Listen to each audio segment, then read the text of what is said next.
Baik, Assalamualaikum warahmatullahi wabarakatuh. Kami dari kelompok satu perancangan struktur baja akan menjelaskan mengenai pengantar perancangan struktur baja. Berikut ini merupakan anggota kelompok kami, ada Deva, ada Jeremy, ada saya sendiri, Bima, ada Valen Rosidan, dan Artaget Saputra. Berikut ini merupakan profil dari dosen pengampu, yakni Profesor Herman Praktikno, STMT, PhD. Dan berikut ini merupakan daftar isi yang akan kami bawakan. Yang pertama adalah pengantar perancangan struktur baja. Jadi dalam desain struktur bangunan laut, ada beberapa langkah yang perlu dipertimbangkan, ya. Ini perhitungan beban gelombang dan kombinasi beban, analisis nilai ekstrem untuk sistem dinamis, penentuan nilai desain untuk analisis kekuatan dan pergerakan struktur. Dalam pendekatan desain struktur laut, ada beberapa yang digunakan, ya. Ini desain berdasarkan peraturan, desain berdasarkan analisis, dan desain berdasarkan persyaratan tertentu. Pengantar perancangan struktur baja dalam kriteria desain kondisi batas yang digunakan ada 4, yaitu serviceability limit state, ultimate limit state, fatigue limit state, dan accidental limit state. Perancangan struktur baja ASD versus LRFD.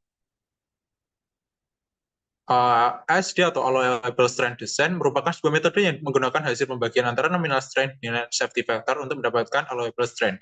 Allowable strength harus lebih besar atau sama dengan kekuatan yang dibutuhkan sesuai kombinasi beban ASD dalam kode yang berlaku. Sementara LRFD adalah Load and Resistance Factor Design. Ya, ini sebuah metode yang menggunakan hasil kali nominal strength dengan resistance factor untuk mendapatkan kekuatan desain. Kekuatan desain ini harus lebih besar atau sama dengan kekuatan yang dibutuhkan sesuai kombinasi beban LRFD dalam cloud yang berlaku. Selanjutnya mengenai konstruksi baja manual. Konstruksi baja manual ini terdiri dari 2 volume, di mana volume 1 tentang struktur member specification and codes, yang kedua konektivitas connection atau sambungan. Next. Untuk yang bagian pertama adalah mengenai dimensi dan properties. Untuk bagian pertama ini ada beberapa jenis baja yang biasa digunakan dalam konstruksi bangunan yang terdapat pada ISC. Untuk jenis-jenisnya sebagai berikut.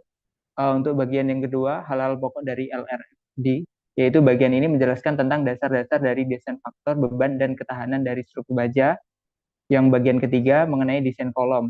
Di sini adalah menjelaskan tentang member yang terkena beban tekan aksial dan balok kolom berserta ukuran-ukuran yang tersedia yang biasa diperlukan dalam desain. Untuk bagian yang keempat, desain balok atau beam dan girder.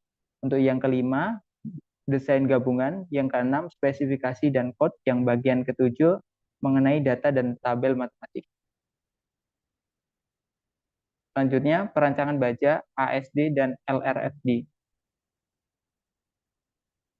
Di sini adalah dalam proses perancangan sebuah struktur, yaitu struktur harus lebih kuat daripada beban yang akan diterima. Namun di sisi lain dengan membuat struktur yang terlalu kuat tidak sebanding dengan biaya yang dikeluarkan.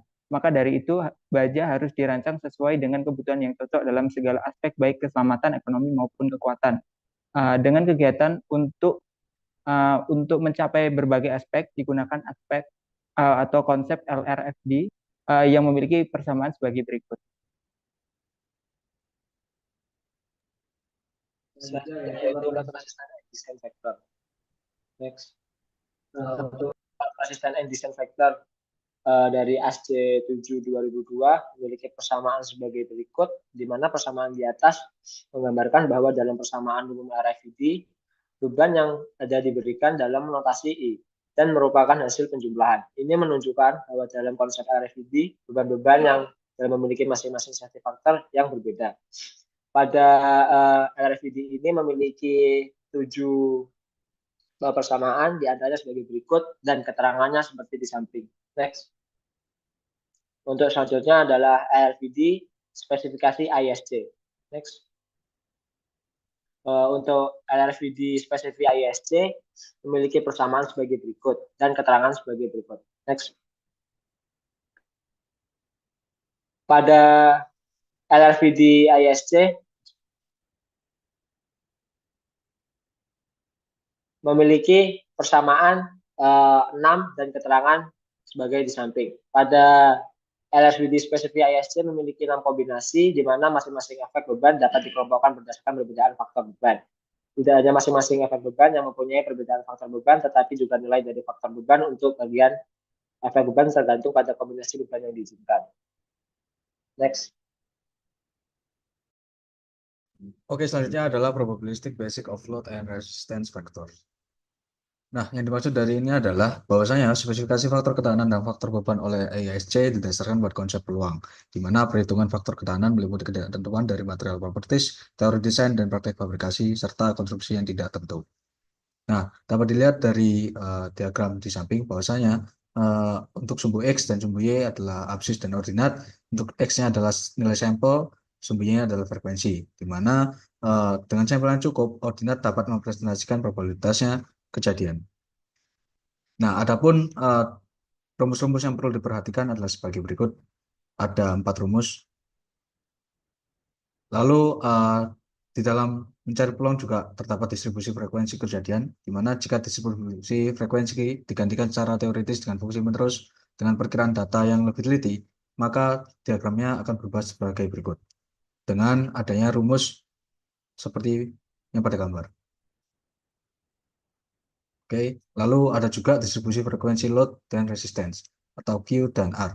Dasar peluang dari faktor beban dan ketahanan yang digunakan oleh ASC disempurnakan dalam jurnal struktur ASC. Efek beban Q dan ketahanan R adalah variabel acak yang dipengaruhi oleh banyak faktor. Jadi, dalam diagram dapat menunjukkan bahwasanya Q lebih besar daripada R, maka mengalami kegagalan. Jika Q kurang dari R, maka menunjukkan keandalan. Adapun grafik distribusi frekuensi ln R bagi Q, di mana jika distribusi dari Q dan R dikombinasikan dalam satu fungsi, apabila R kurang Q bernilai positif, maka akan dapatkan keandalan struktur. Untuk diagramnya dapat dilihat sebagai berikut. Nah, selain itu juga ada rumus-rumus lain yang perlu diperhatikan, yaitu sebagai berikut.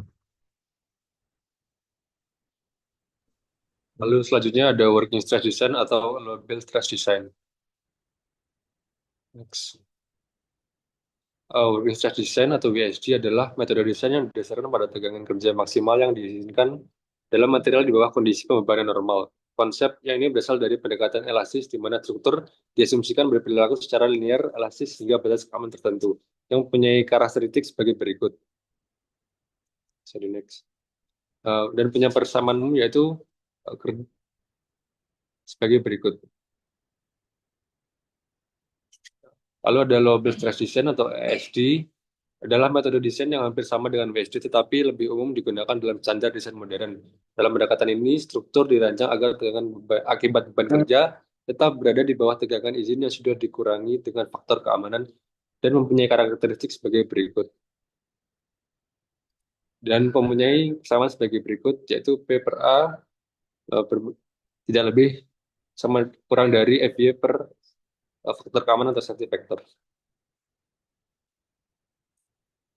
Ini merupakan perbandingan dari USD dan ASD. Terdiri dari konsep pendekatan keamanan, efisiensi material, dan penggunaan modern.